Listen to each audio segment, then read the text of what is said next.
Good morning, this is Developing Stories. I am Remy Allen.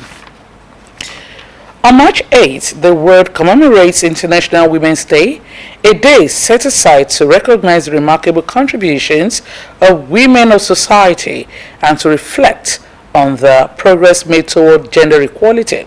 The 2026 celebration is marked with the theme, Give to Gain, emphasizing that when societies invest in women through education, opportunities, support, and equal rights, everyone benefits, leading to stronger families, communities, and nations. Adewumi Taiwo reports. International Women's Day traces its roots to the early 20th century, when women across the world began advocating for better working conditions, voting rights, and equal treatment. Over the years, the day has evolved into a global platform for promoting gender equality and empowering women in every sphere of life. Today, the message remains clear: women must be given equal opportunities to grow, contribute, and thrive in society. International Women's Day is not only a moment to celebrate how far women have come, but also a reminder that many still face challenges, particularly in education, employment, and leadership. Citizens who participated in the celebration expressed pride in the progress made over the years, while noting that more work still needs to be done. Mrs. Christiana Oweyemi noted that giving to a woman is giving to a nation, describing women as valuable pillars of society who must be nurtured and supported. The woman is the life of a nation. If I'm not mistaken, the woman is very important. So many things you gain if you train the woman, if you give to the woman. The woman takes care of the home, takes care of the man, takes care of the children, and takes care of our environment, and so you need to invest in the woman so much. Pastor Jacob Oweyemi congratulated women for witnessing another International Women's Day celebration and called for stronger policies that will protect their rights. I want to rejoice with the entire women body globally for today that have been designated as the International Women's Day. If you go the Bible lane, God said it is not good that for the man to be alone. He said, I'm going to make for him a helpmate. Suffice to say that the life of a man is incomplete without women.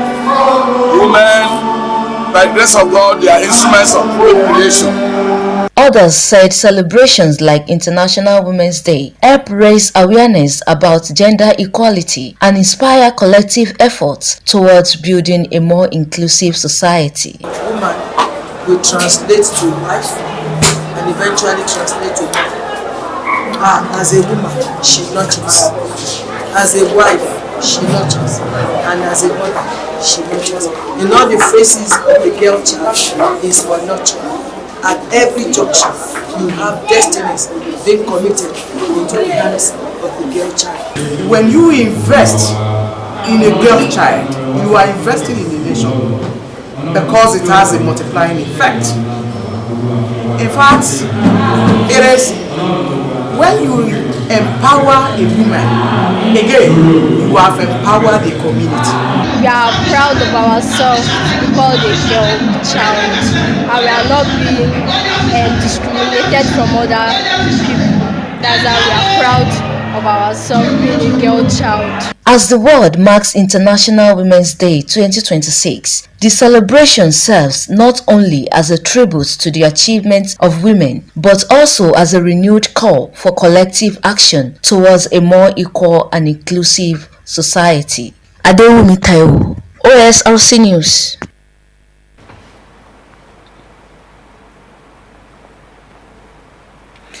Ahead of today's appeal court ruling on the leadership of People's Democratic Party, factions aligned with the party's governance and those loyal to Minister of the Federal Capital Territory, Nyesom Wike, are upbeat the judgment would favor them. Governors of the PDP had endorsed the convention in Ibadan, which produced Taminu Turaki and other members of the National Working Committee on November 15 for a 4-year tenure. On the contrary, a faction loyal to the FCT minister, Nyesom Wike, constituted a 13 caretaker committee on December 18, appointing Mohammed Abdurrahman, acting national chairman, and Samuel Anyanwu, acting national secretary, among others, with a 60-day mandate.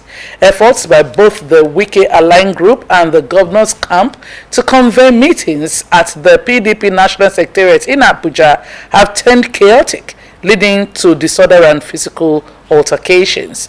The outcome of the cases currently before the Court of Appeal is pivotal and will determine the leadership of the party. All is set for the screening of Rivers State Governor Siminalayi Fubara's 9 commissioner nominees by the House of Assembly today, following the invitation of the Speaker, Matis Amewele. On March 3, the Assembly disclosed that it received a list of 9 nominees from the governor and invited the beneficiaries to send their credentials for screening. The clerk of the House, Dr. Emeka Amadi, asked the nominees to submit 40 sets of their resume in preparation for the screening, as well as photocopies of their credentials and evidence of compliance with tax obligations to the office of the clerks. Governor Fubara had announced the dissolution of his executive council days after President Bola Tinubu brokered a fresh peace deal to end the prolonged political crisis in the state.